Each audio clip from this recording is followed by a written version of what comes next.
దేశంలో జమిలీ ఎన్నికలు సాధ్యమేనా? 1952 నుంచి 1967 వరకు దేశంలో జమిలీ ఎన్నికలు.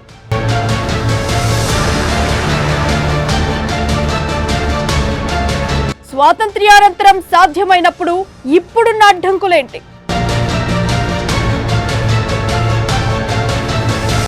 ఏకకాలంలో ఎలక్షన్స్ అంటే ఏ ప్రొసీడింగ్స్ అనుసరించాలి?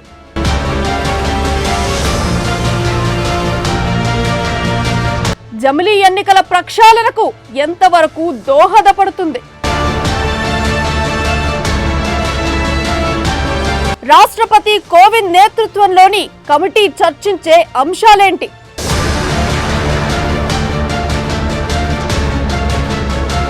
ఒకే ఎన్నికలపై అన్ని రాజకీయ పార్టీలు ఏకతాటిపైకి వస్తాయా?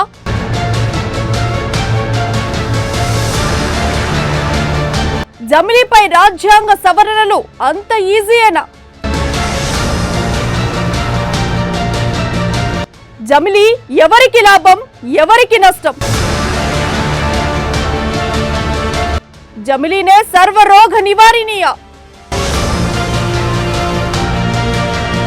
వాచ్ ఆన్ డిబేట్ పాయింట్ రాత్రి 7:30 మీ అమ్మా న్యూస్ లో.